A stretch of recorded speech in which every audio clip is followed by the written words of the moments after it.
Peace, everybody.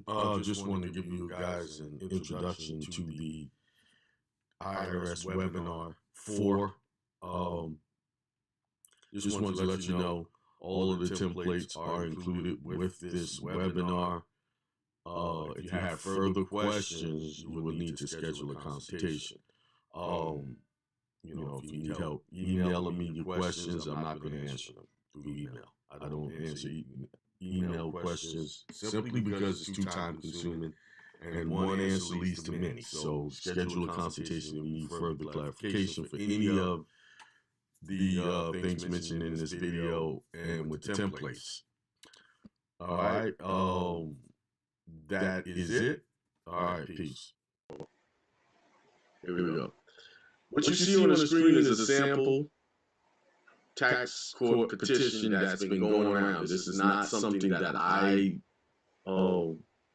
came up with or originated. It's not an original idea of mine. I always like to give credit to this group called You Have the Right. I think it is. It's a website. And they deal just in suing the tax court based on this petition that you're looking at. All right. So what I'm going to do is first I'm going to go over this petition and show you how it's done, but I have taken this petition and transformed it into something different.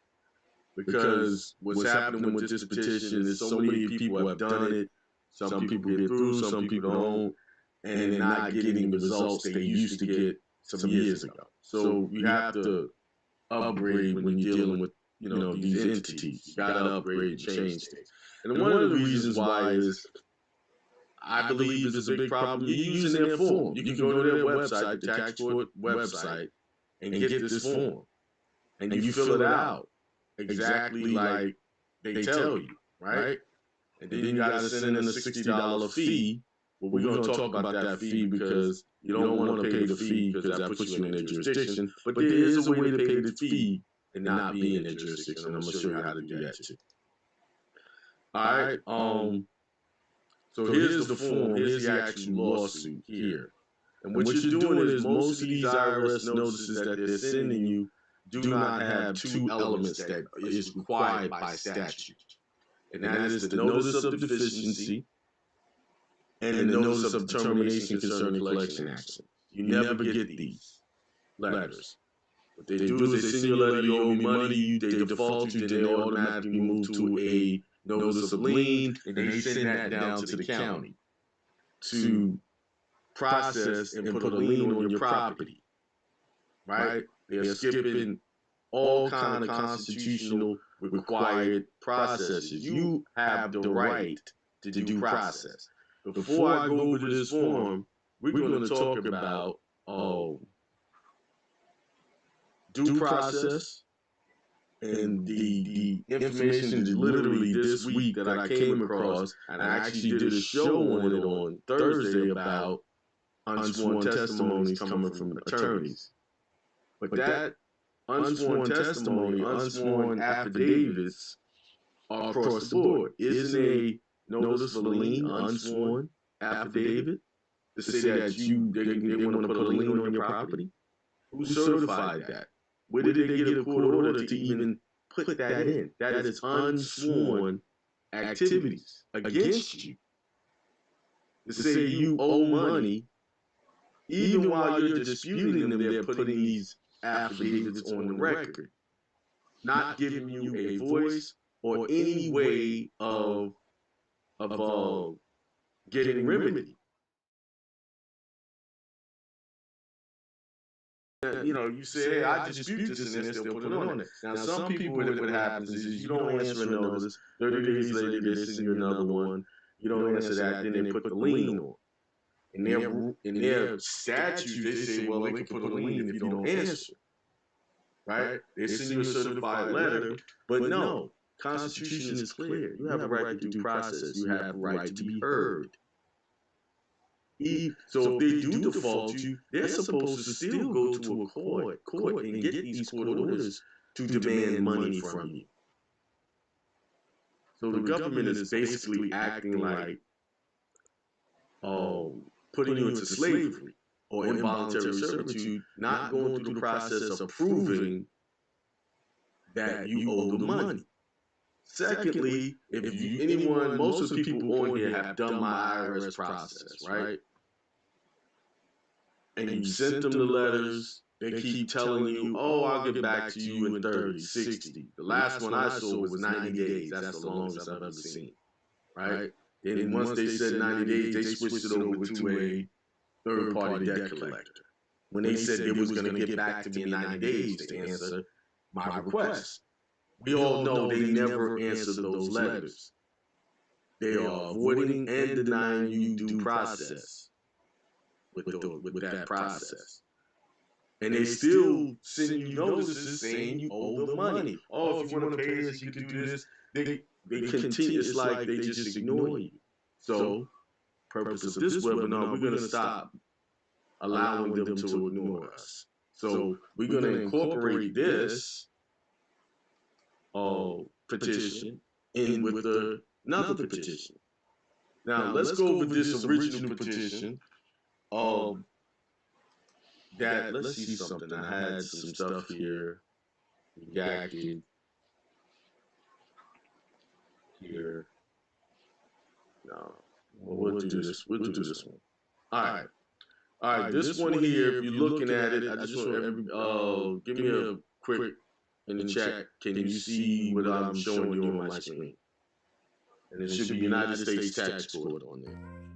Sometimes you're going to find yourselves in a situation where you feel like you're being done wrong. But actually, you're being done right because it's setting you up for the bigger opportunity. So always keep your integrity. Always. Never let your integrity go by the wayside because integrity is all you got. Your reputation is all you got. And yes, being truthful and honorable will cause you to lose something short term only. And you lost that because it was protecting you for something bigger. And from that, I mean, I got lifelong connections in that community. You know, sometimes we talk, hey, Akeem, what's up? What you doing? Blah, blah, blah. You make connections. People who know my reputation, they call me, hey, this guy, he's dependable. And that's what you want to be. You want to be dependable to people, to everyone.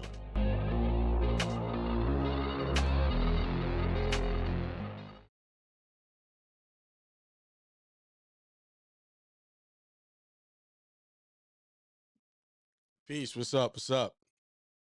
Yeah, I hope I got rid of the echo. I had the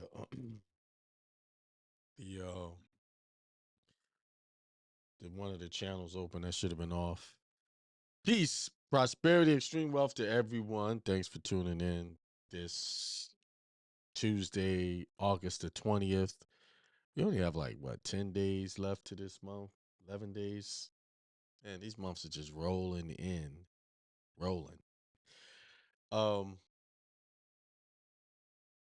I hope I got rid of the echo. Let me check. Check over here. I don't know if I have an echo or not. Or you guys can let me know.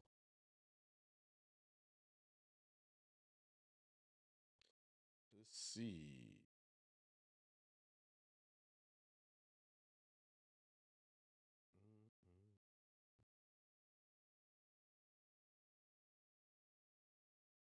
Let's see. That was yesterday.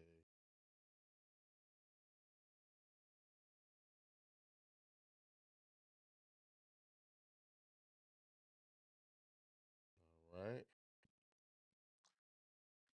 It says somebody said I was clear. All right, so I figured out what was going on when I was sharing the screen. There was a button that on the screen I should have to open up the computer or audio, but today I don't need it. I tried to get on Blog Talk again, and it's down for some reason. It's down. So we're gonna do. I'll give y'all the link for Telegram. I got the echo figured out. If you already have the link, it's the same link all the time. But I'm gonna put this one in the chat for you guys. So if you got something to say, I can bring you in now. I know what was wrong. I was this morning messing with it for about 30 minutes trying to figure it out, and it was just this simple little um button I needed to press. All right. Let's see. Let's see who's in the chat right now. Let's see. Today we're gonna talk about legalese. Words. Words that I thought I found interesting. A few words. The word like I'll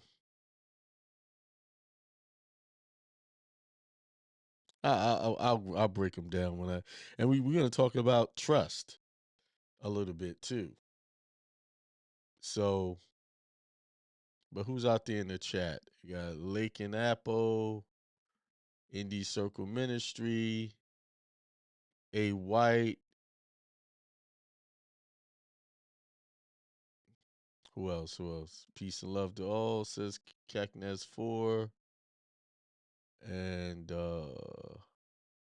there we go. Yeah, somebody said the camera quality is on point. Yeah, it's it's not a cheap camera. I've had this camera for a while now. It's an M50 EOS M50 Canon. It's considered old now because they got new cameras out, but it does the trick. So if you want to get on Telegram, I put the link in the chat, and I also put it in. I'll highlight it on the screen there. There's the link right there. You can get on the live stream. I should start recording these live streams. Let's see if I can record this thing.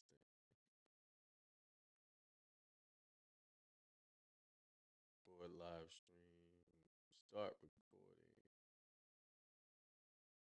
There we go. It's recording now.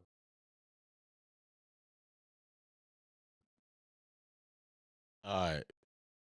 It'd be good to record this. Then you can go, either you can listen on YouTube or go to Telegram and listen to it.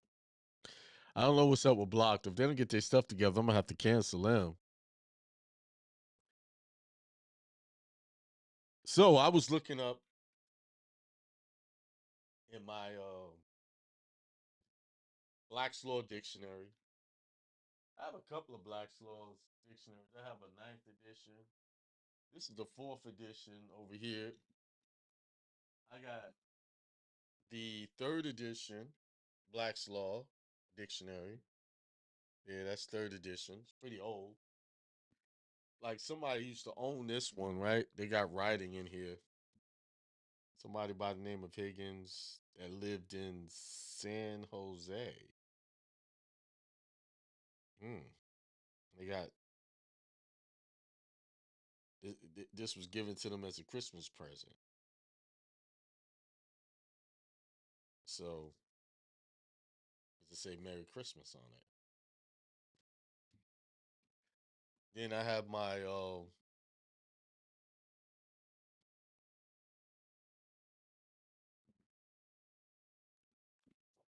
4th edition. So it's good to collect these things.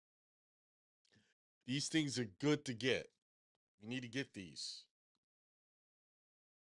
If you really want to understand what you're reading.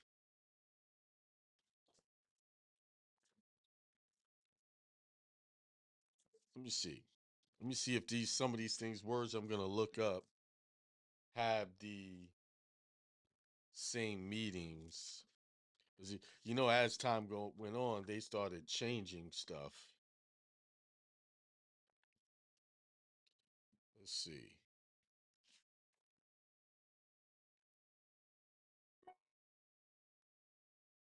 I'm gonna look up this word register. See if it what it has. What's the meaning of it in here? Some of the words you'll find interesting is that I'm gonna talk about is Egyptians and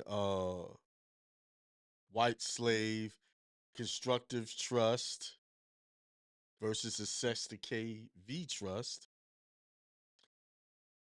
Understand, understanding, understood.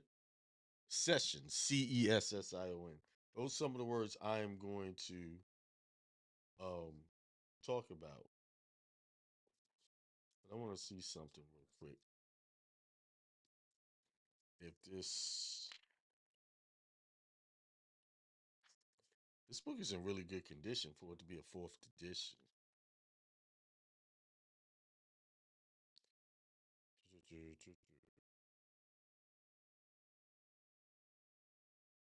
Because people when they talk about register, they always talk about that once you register something with the state, they own it. It becomes their property. You just basically paying taxes to them because you gave up ownership. But according to this dictionary, it says register to record formally and exactly, to enroll, to enter precisely in a list or the like, to make correspond exactly one with another, to fit correctly in a relative position, to be in correct alignment one with another. Register, here it is, an officer authorized by law to keep a record called a register or registry as a register for the probate of wills, a book containing record of facts as they occur kept by public authority, a register of births, marriages, and burials.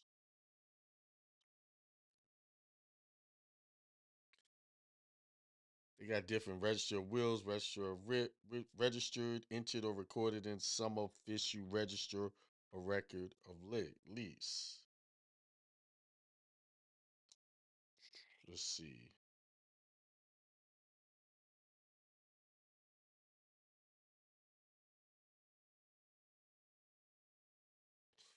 But I can't find where it supports these assertions that when you register your car that they own it. I can't find that in this.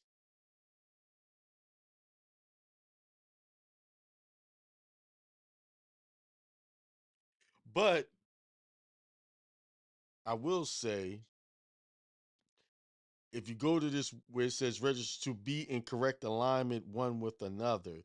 So basically, if I was to define this based off that decision, that definition, I would say when you register your car, you own it still, but you making them like a co-owner because you're in alignment, become partners with them.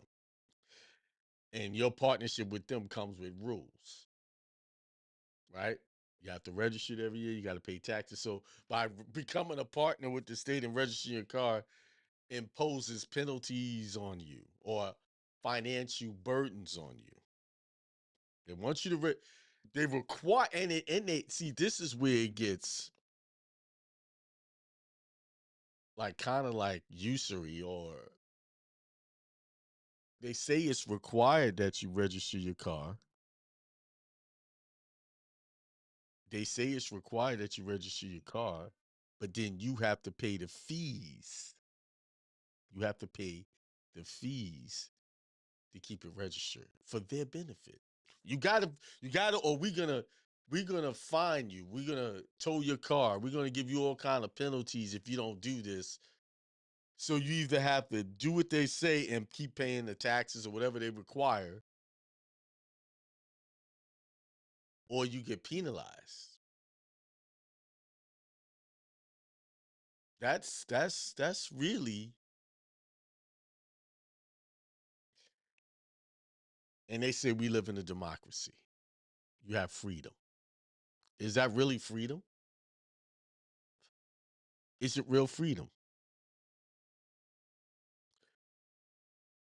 Just a reminder, once again, if you want to join me in the conversation, you can get on Telegram. I figured out how to open up the mic where the sound will come through. It was just one little setting I overlooked. How old are those lore dictionaries? Oh, well, the 3rd edition.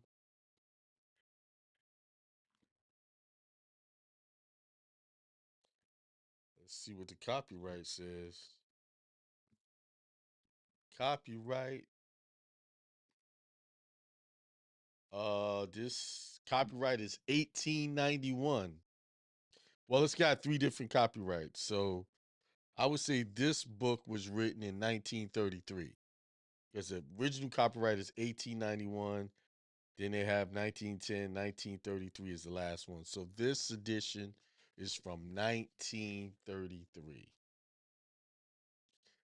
Okay.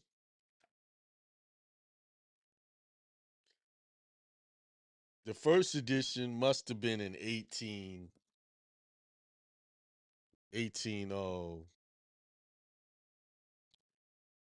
must have been in 1810. Let's see. What's the 1891, and then the second edition was 1910, and the third edition was 1933. So this is 1933. And this fourth edition, you can buy these. They're gonna cost you a pretty penny because I paid over $300 for that one. This one is 1968, the fourth edition. So from 35 years to get the fourth edition. All right.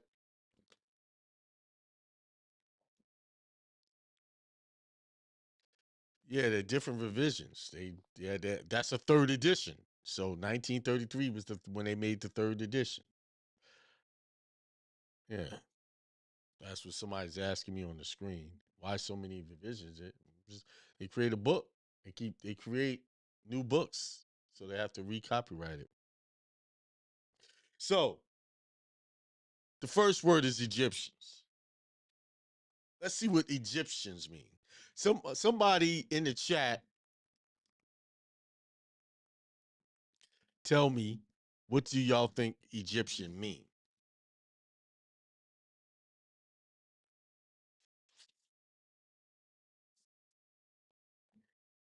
Just give me your ideas.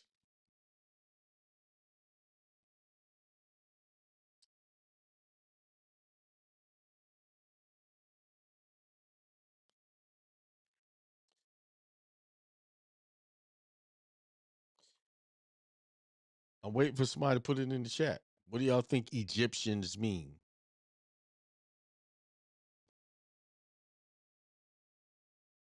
Somebody from Egypt?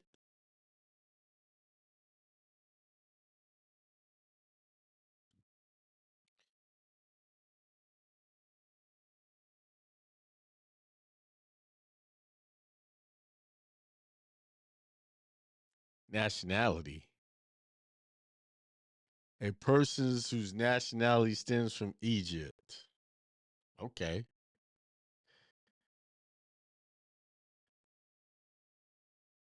I don't think, you know, Egypt was called Kemet, right? I think Egypt is the straw man name that they're calling it now, but it wasn't always called Egypt, right? And when I read the definition of Egyptian to you, so all of this stuff, this Egyptian culture, it could be a facade. I'm gonna read the definition to you.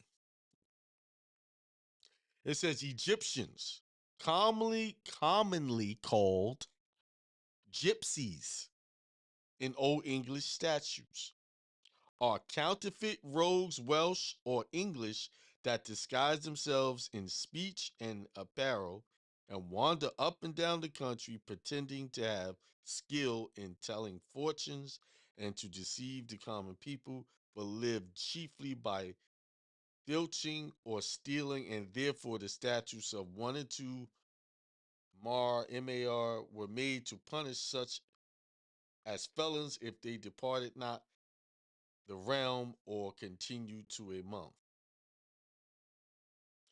Terms de la ley is the word at the end of that.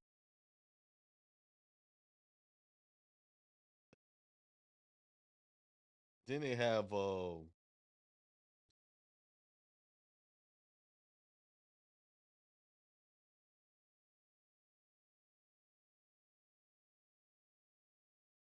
so that's the definition of Egyptians according to Black's Law Dictionary.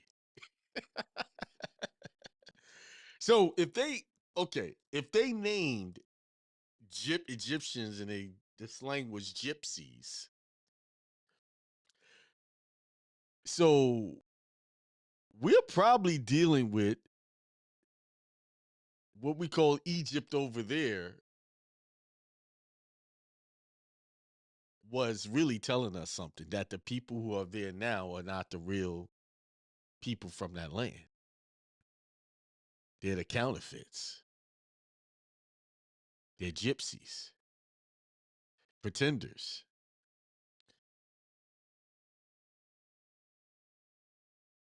That's something. I was surprised to see that definition. They call Egyptian gypsies. Why didn't they say Egyptians from over in Egypt? We all know that Egypt wasn't always called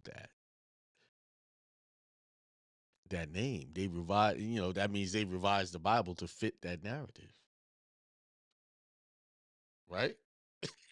So let's keep going.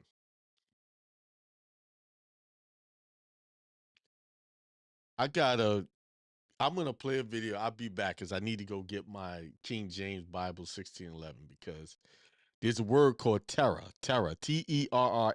Terror. It's a Latin word, but I'll be right back because to help support that, I'm gonna resume this last video. I'll be right back. Sometimes you're going to find yourselves in a situation where you feel like you're being done wrong, but actually you're being done right. Hindsight Radio, the place for right knowledge.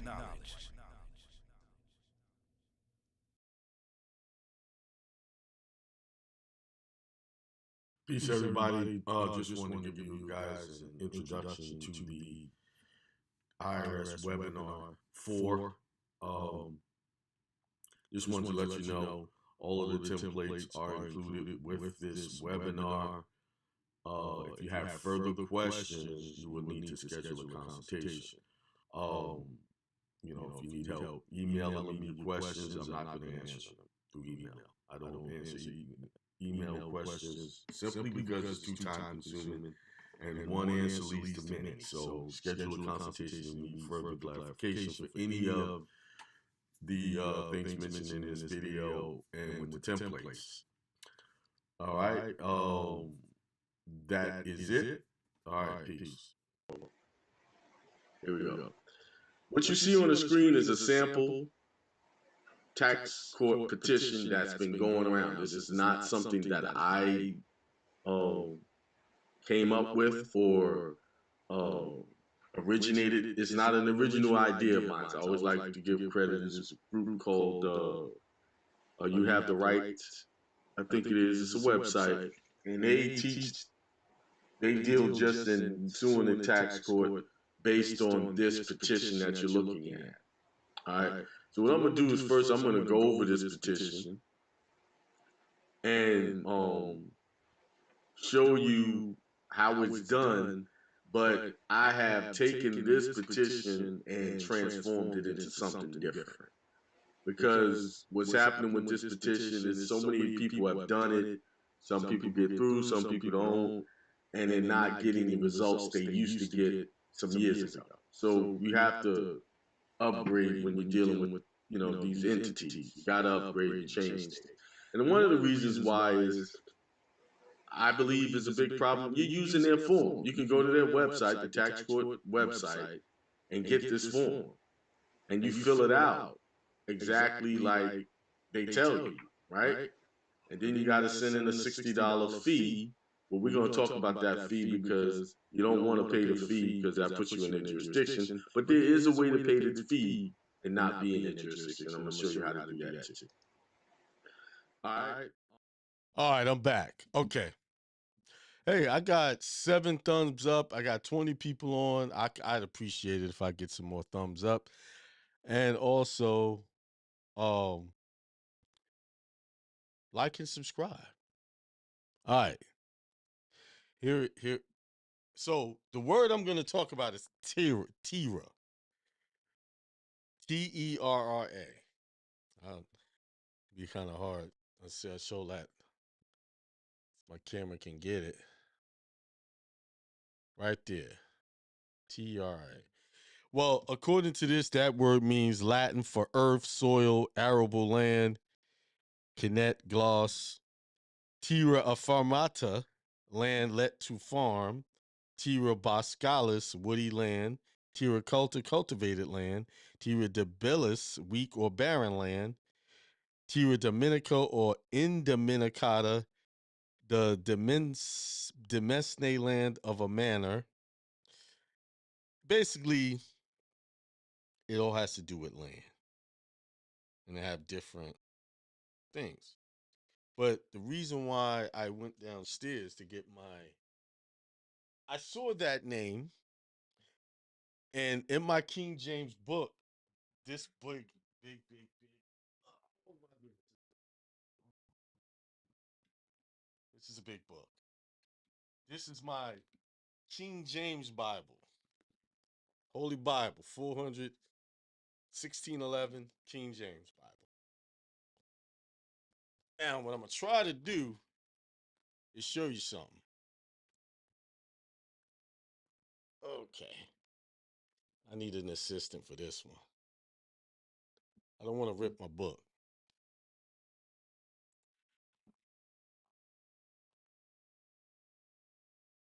Look right there. If you can see that.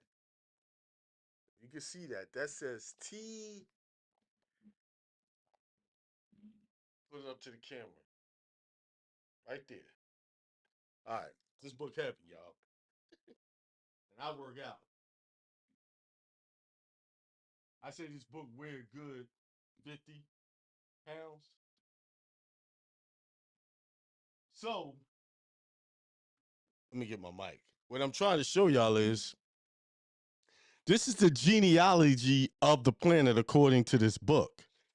And they put Tira at the top, and it's in all caps. Because if you look at the other names on here, they're upper and lower cased. But Tira means something. What they're trying to show you in this book is Tira. They try to say it's a name, but it's really the land, earth. And these are all of the people that come out of that land. And I saw this before. I said, why does that say that? And then on the next page, they have Abraham, and we know her as Sarah.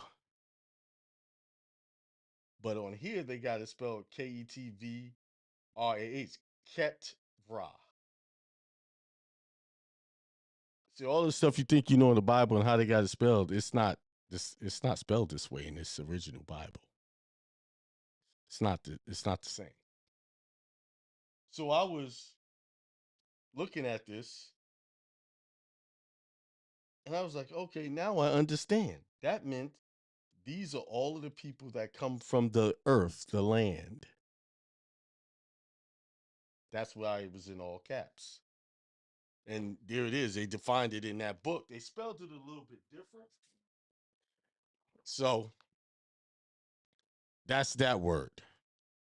The other word, white slave. White slave. White slave.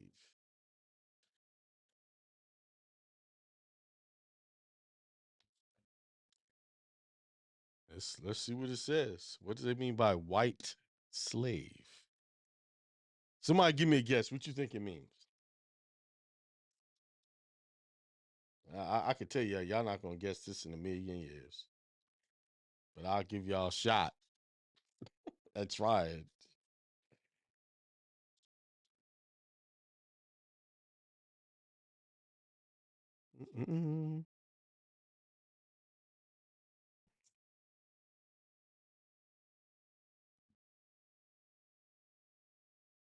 Somebody said,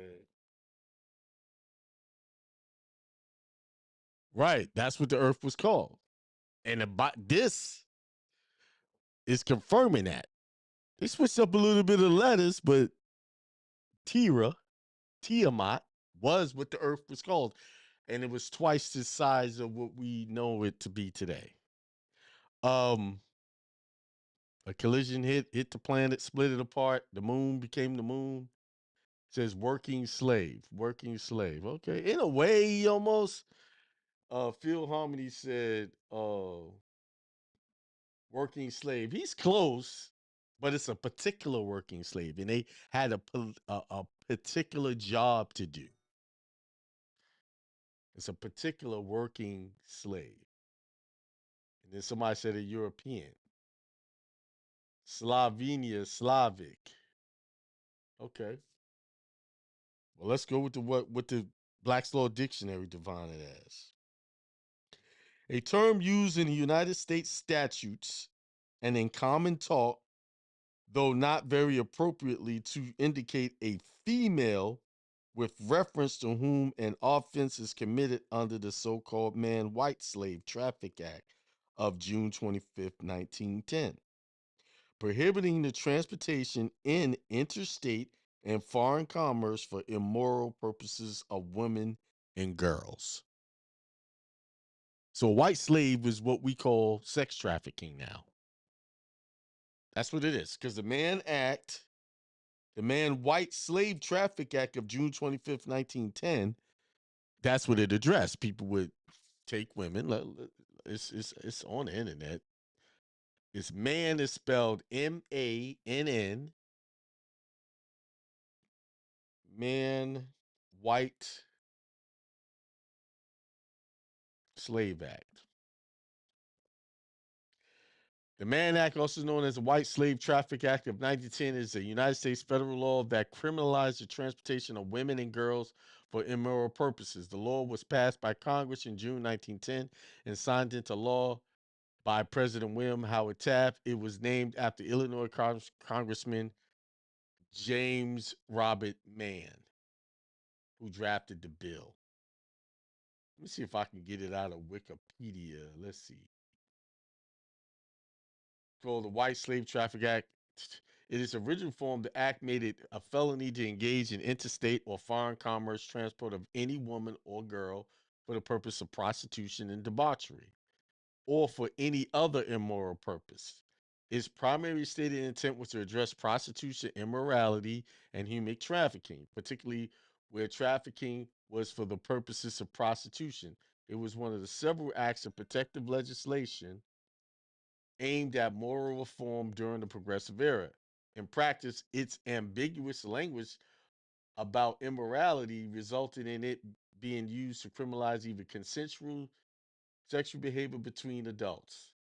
It was amended by Congress in 1978 and again in 1986 to limit its application to transport for the purpose of prostitution. So, in the 19th century, many of America's cities had designated. Let me share the screen. Hold on.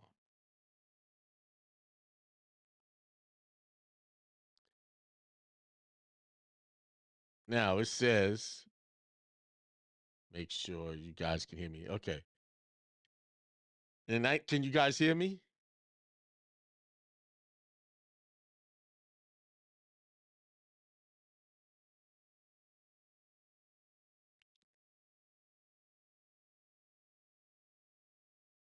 It says in the 19th century, many American cities had designated legally protected areas of prostitution.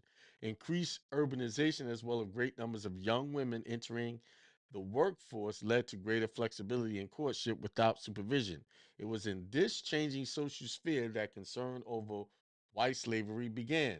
This term referred to women kidnapped for the purpose of prostitution and derives from the Charles Summers 1847 description of Barbary slave trade.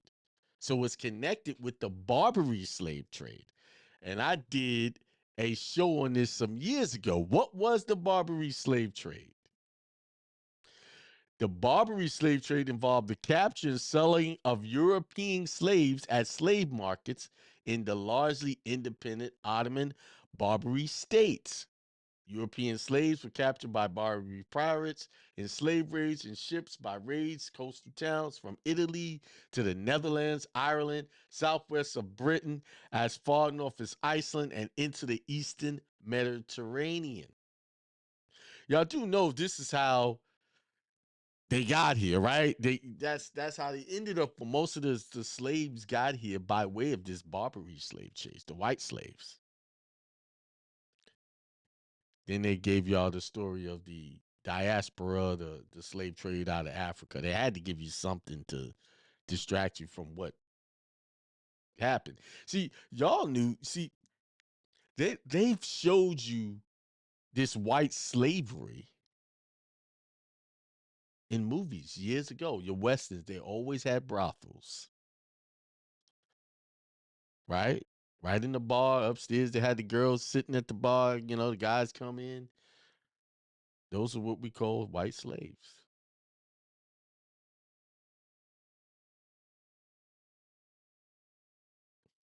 I didn't say that.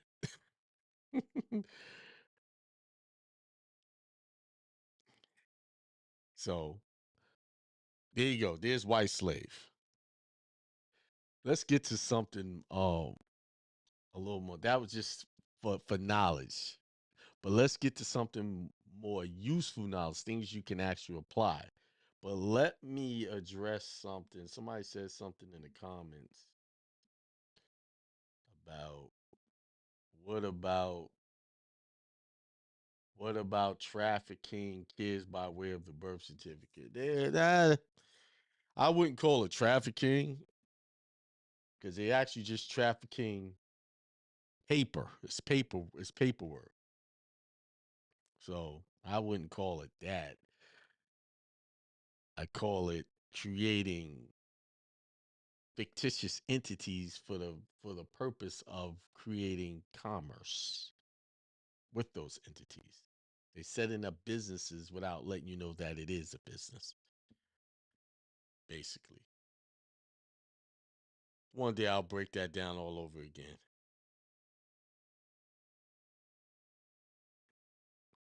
All right. So let's go to the next word on my list. Constructive trust. Constructive trust. This definition will help you understand um what's happening, why you can't claim the securities from that birth certificate. This definition will help you understand it. So let's go to trust.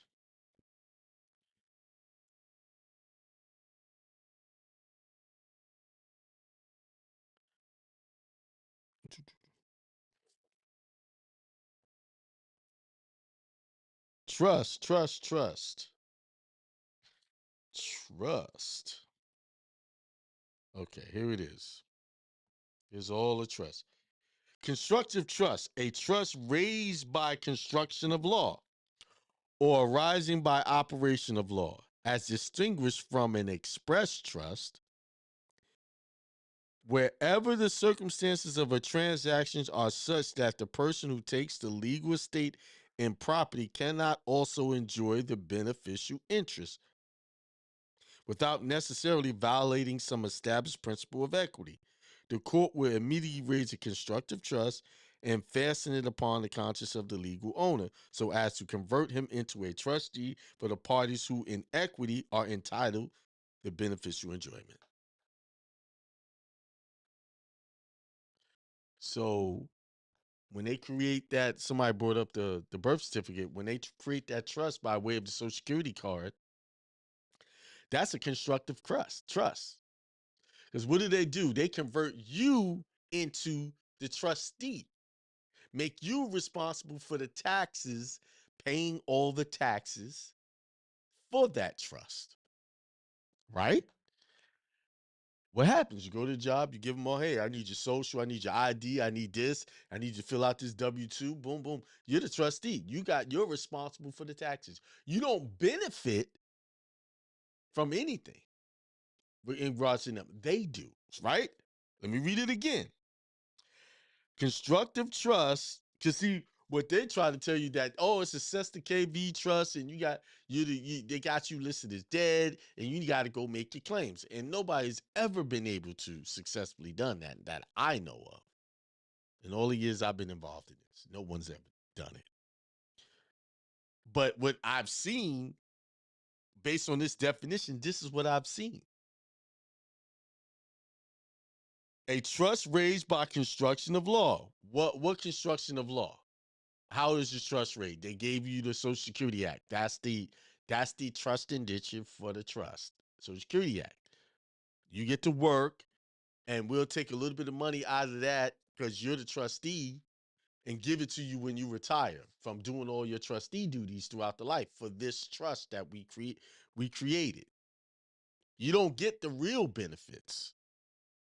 You get the privileges. You get the small benefits.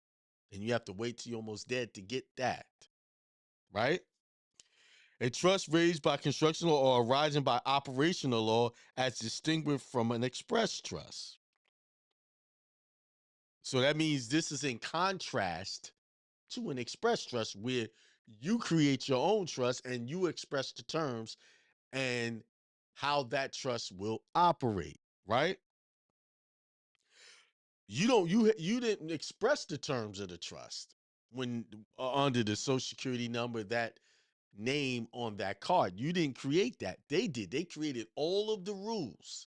And they have several trusts created. Trust indenture set up. You have the Social Security Act. You have the IRS code that works in conjunction with the Social Security Act.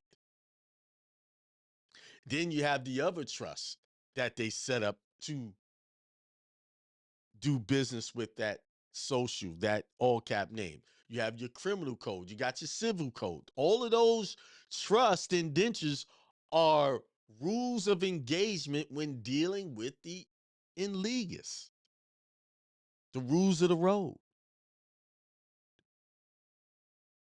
You see? Somebody said the screen share was small. I'm sorry. The rules of the road. So this says wherever the circumstances of transactions are such that the person who takes the legal estate and property, see, you take the legal estate and property, but you cannot also enjoy the beneficial interest. Oh, you taking it? Oh, you get to hold the card. You get to present it when you go to the bank so they can monitor all your money to make sure they can tax that. Oh, you get to hold the property, and the property is a Social Security card. The property is those ID cards. You get to hold that. Wherever the circumstances of a transaction are such that the person who takes the legal estate in property, the legal estate, because that's what it is, in property, cannot also enjoy the beneficial interest without necessarily violating such established principle of equity. The court would immediately raise a constructive trust and fasten upon the conscience of the legal owner so as to convert him into a trustee. Soon as you got that card, they converted you into the trustee. This is our property. You get to present it. It's not your number. It's our number. We took your God-given name and put it on here in all caps. This is why when people try to discharge and all that stuff, it don't work. Not in the methods that they're teaching. Because you are a trustee. You do not get to benefit. They do. Okay?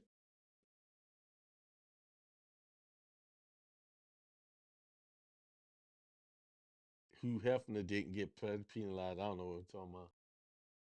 Yeah, I got that book, White Cargo. I got that book.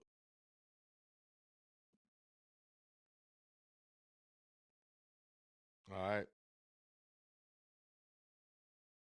me check something. All right, let's go to now. There's another trust definition that I wanted to read. Put it up right. So I told you. So that's the type of trust you're dealing with when you're dealing with the all cap name or the Social Security number. That's the type of constructive trust that they make you the trustee and they benefit. An express trust, a trust created or declared in express terms, meaning the terms are clearly defined and usually in writing as distinguished from one inferred by the law from the conduct or dealings of the parties. Express trusts are those which are created in express terms in the deed, writing, or will, while implied trusts are those which, without being expressed, are deducible from the nature of the transaction as matters of intent, or which are superinduced upon the transactions by operation of law as matters of equity independently of the particular intention of the parties. That's what you should be creating, expressed trust. And you don't have to put expressed in the title. I know some people were selling you on that, but you don't have to do that. All right, so that's trust. Now this dictionary got every trust in. They got direct trust, directory trust, dry trust, contingent trust, executed trust, educational trust, implied trust, imperfect trust, involuntary trust, Massachusetts or business trust, ministerial trust, naked trust, passive trust, precatory trust, private trust, proprietary trust, public trust, resulting trust, shifting trust, secret trust.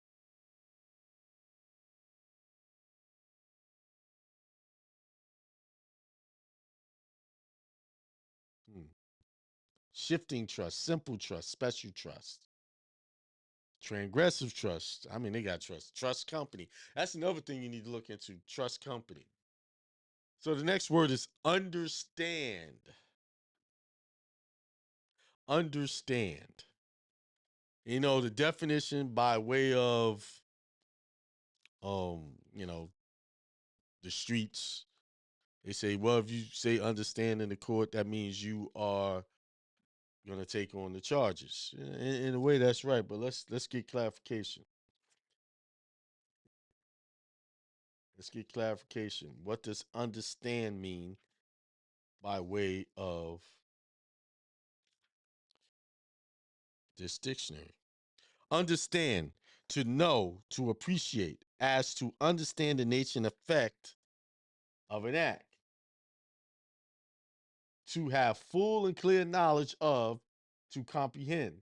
Thus, to invalidate a deed on the ground that the grantor did not understand the nature of the act, the grantor must be incapable of comprehending that the effect of the act would divest him of the title to the land set forth in the deed. As used in connection with the execution of wills and other instruments, the term includes the realization of practical effects and consequences of the proposed act. So, to understand, that means that you have the realization of the practical effects and consequences of the proposed act. This is why in court they want to know. You got to say, do you understand? And if you say yes, that means you agree to any penalties associated with that agreement. Do you understand the nature and the cause of these charges? Yes. And people are saying yes and don't even know. No, I don't understand. Do y'all realize if you just simply say, I don't understand, they cannot move forward? Then they'll try to appoint a lawyer for you. Oh, we're going to get you a lawyer. And you can refuse that. I've actually literally watched trials or court proceedings come to a halt because a person didn't understand. And then they go through their whole game of trying to get you a lawyer. You avoid that. No lawyer.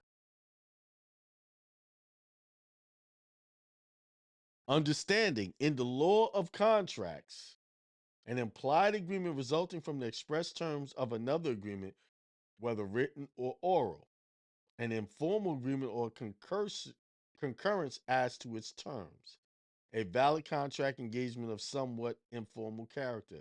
This is a loose and ambiguous term unless it be accompanied by some expression to show that it constitute a meeting of the minds of parties upon something respecting which they intended to be bound.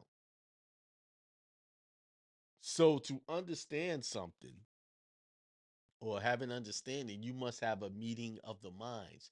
When they created all these rules, IRF rules, when did you guys meet with them and have a meeting of the minds of the rules? None of you really consented to any of that. So simply stating, I do not understand any of this. I don't understand. It's a legal term. Understood, the phrase, it is understood when employed as a word of contract. In a written agreement has the same force as the words, it is agreed. So if you say you understand, understood, you are agreeing to whatever, even if it's not written. That's why you never go into court and say you understand. Do not ever let those words flow out of your mouth. I do not understand. And you don't, because they're not speaking English. They're speaking legalese. The title of the show, legalese. You don't understand legalese. You actually need a dictionary to make sure you are getting the correct. I just read the word Egyptian. Everybody thought that was somebody from Egypt, right? But according to this, they call them gypsies. They really don't have a land to call their own. They're basically vagrants, and they scour the country trying to scam people, according to this dictionary. That's why I started off with that word, Egyptian, to help you understand. When you go, you don't understand nothing them people are talking about. Absolutely nothing. And you must make that clear. I don't understand. They try to get you a lawyer. I don't understand that either. I don't want no lawyer. It's against my religion.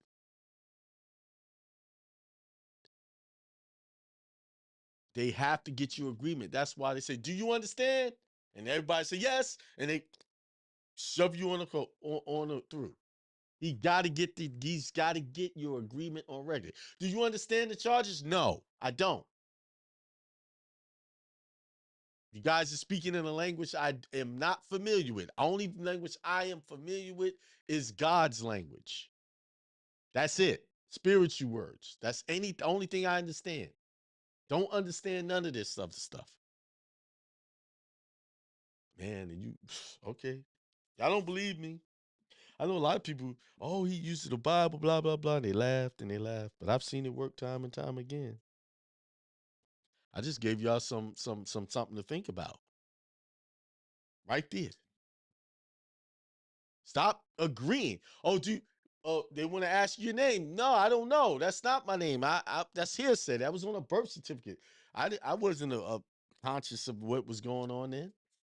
That's alleged. Everything's alleged. I'll get into that another time. So let's go to this word session. Cession. And this word is mentioned in the Constitution. I think it's Article 1, Section 8. This word is mentioned. This is why I don't believe in all of this state citizen stuff that they talk about. I don't believe in it. The reason why people adopt state citizen stuff because they ain't never read that part of the Constitution or even understand it. See, I can back what I talk about with books. And I take their words, dissect them.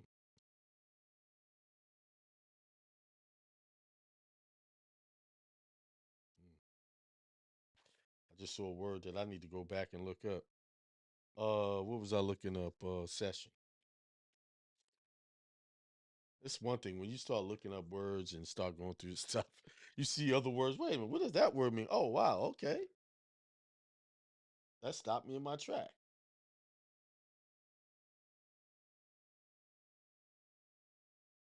Session. All right. The act of ceding, a yielding or giving up, surrender, relinquishment of property or rights. In civil law, an assignment, the act by which a party transfers property to another, the surrender or assignment of property for the benefit of one's creditors. In ecclesiastical law, a giving up or vacating a benefice, by accepting another without a proper dispensation. By accepting or vacating a benefice. I need to look that up. Let's see what benefice. It's funny how they put that under, they mention ecclesiastical. That's interesting. That's very interesting.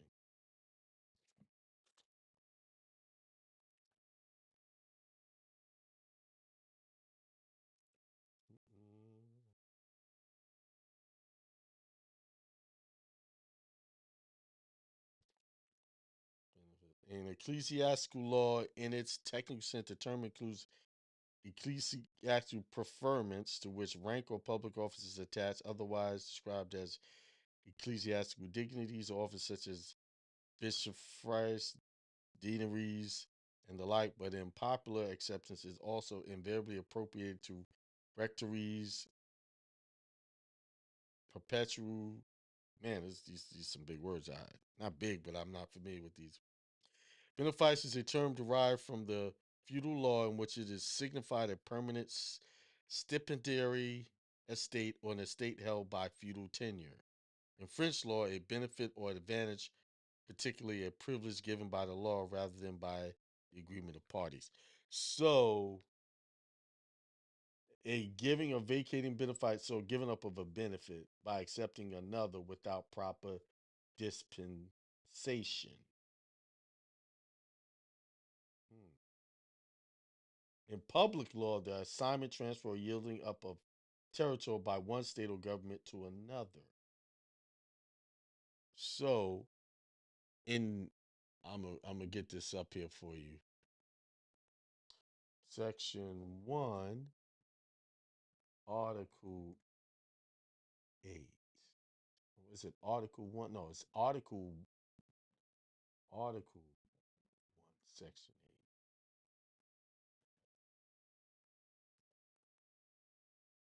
Let's read it.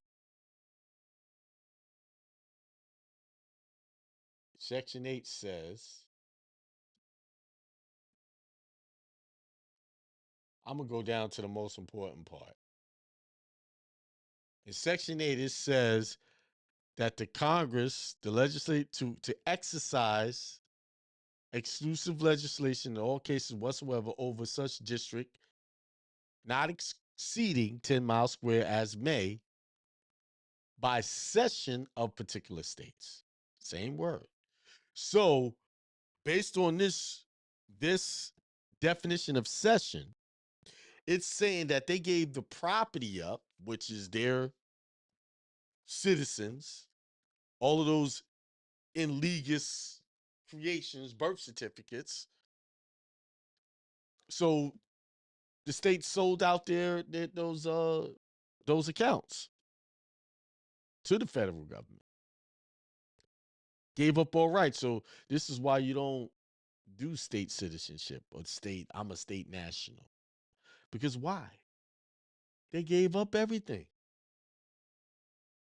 It says by cession of particular states and acceptance of Congress become the seat of the government of the United States and exercise like authority of all places purchased by the consent of the legislature of the state in which the same shall be for the erection of forts, magazines, arsenals, dockyards, and other needful buildings, and to make all laws which shall be necessary and proper for carrying into execution the foregoing powers, and all other powers vested by this Constitution, the government of the United States, or any department or officer thereof. So that means the states gave up their rights.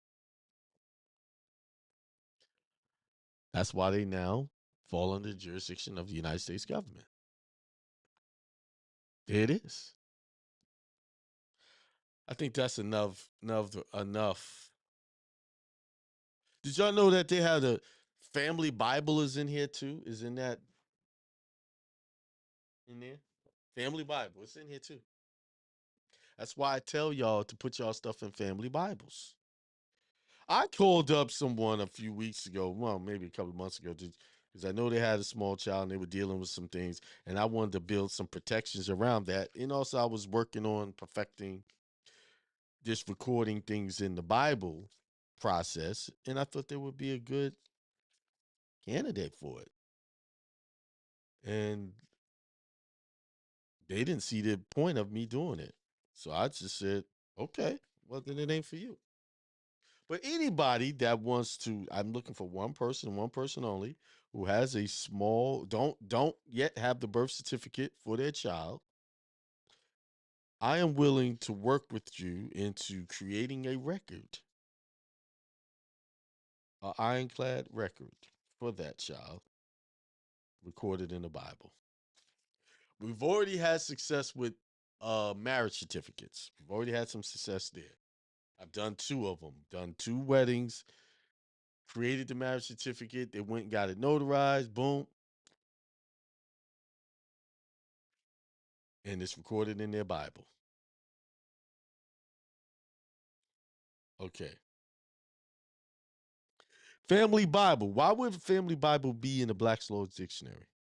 A Bible containing a record of the births, marriages, and deaths of the members of a family. As to its admissibility and evidence, see, and it shows these are all cases where you can admit that into evidence. It's considered evidence if you got it recorded properly. So if you're doing a wedding, you need at least 2 witnesses to sign off along with the officiator. See, when I do the weddings, it's me, and then I have 2 people from the family or friends sign off that they witnessed it. And one of those witnesses, then I have a notary sign it that they witnessed the wedding and witnessed the witnesses witnessed the wedding. Then go get that recorded. So that process is good. So there you go. All right, let's see. We only have one person. Oh, somebody had a question. Hang on. Let me make sure. Let's do something. Share the screen. Hang on 1 second.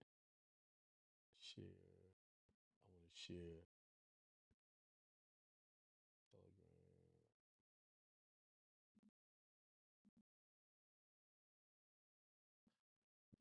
All right. This is where I had to get fixed. Hopefully, allow to speak. All right. I think it's Skywalker, Sarah Skywalker. You know, I'm interested. And Good evening. I just wanted to let you know that the audio is a little funky. For you, it might be because you on Telegram. I'm on a what? You on Telegram, and then I'm also on YouTube. So it'd probably be better if you listen on YouTube. How does it sound now? Why don't you talk a little bit? Okay. You hearing me clearly? No, it's kind of messed up. So I'm grateful that I saw that it was on Telegram. So I'm just listening. But I just wanted to let you know that it was kind of a little underwater sound. Oh, okay. I hear you clearly. So maybe if you did you try to sign out and sign back in? No, I can do that though. But thank you for speaking today. I'm just hanging out listening. Appreciate you. Okay, thank you. All right. All right. They just wanted to let me know the sound was not working properly for them. But if you want to hear better, just go on to YouTube, Hindsight Radio. All right.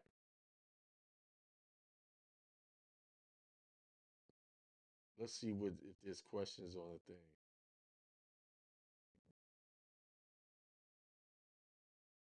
All right, let's go. Fictitious slave responsible party with a job monopolized. Yep. Then what's the name said that was Jim to me, brother, the wedding procedure. Yep. That the wedding procedure that I have. Oh, let me stop sharing the screen. The wedding procedure I have is what it was I just brought back an ancient tradition, something that was the way it was always done. I just went back. It's nothing new. Just we don't do it anymore. We allow ourselves to go down and get licenses and let the state be in the middle of the marriage.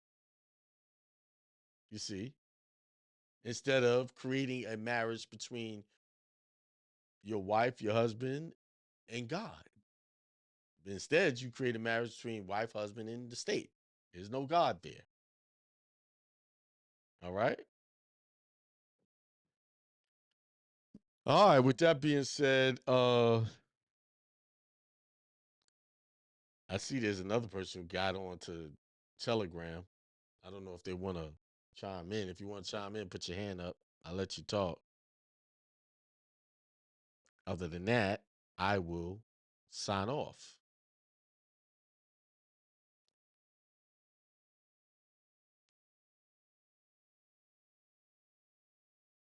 Oh, he's got his hand up.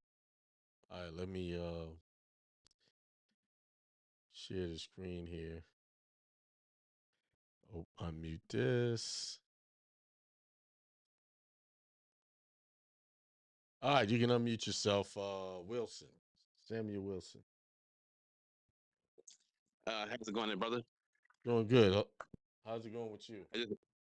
Good. I just got in, just caught the live, and you're discussing the formation of marriage. Is that what your topic is about? That was not the whole topic. That just was part of the show. I was just kind of touched on that.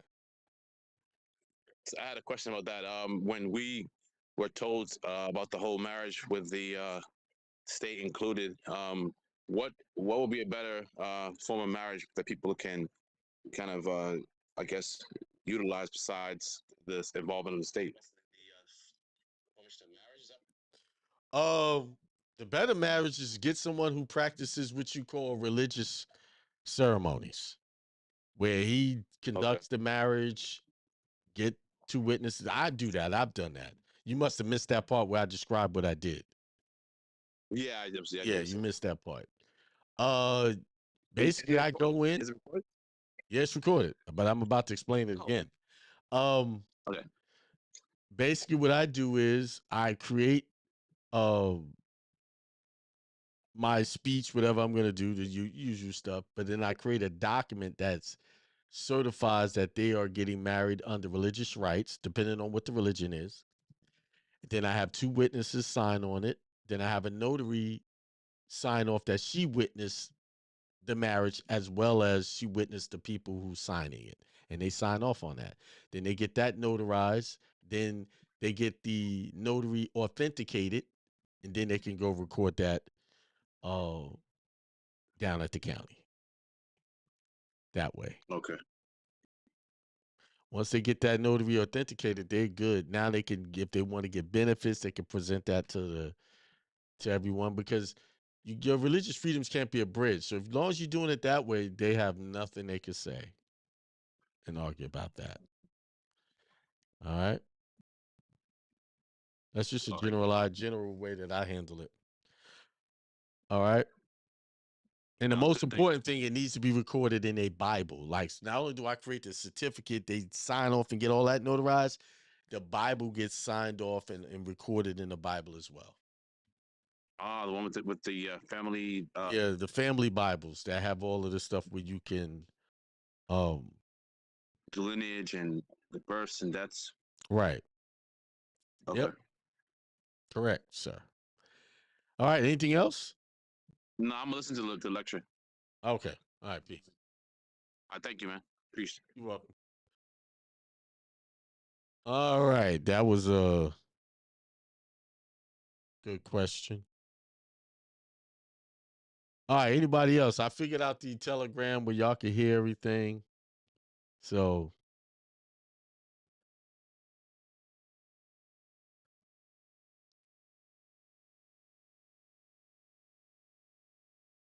does anybody else want to get on? I'm here.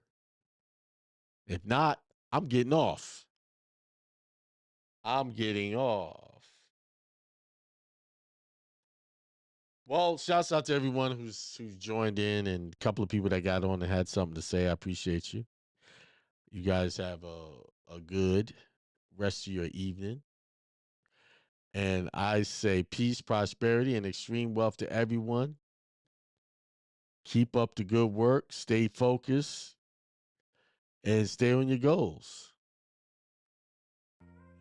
Yeah, so I think the 24th, we're going to go visit Portugal because actually, you know, with all of the things that we're thinking about actually purchasing property outside the country, you know, even may not even live here anymore in the States. Things are getting a little shaky. Who knows? But that's what we're doing. But see, I'm saying that to say this. You could do the same thing. The only reason why you may not be doing these things because your consciousness not accepted the fact that you can do them. And that's why I'm talking about the economy of the mind.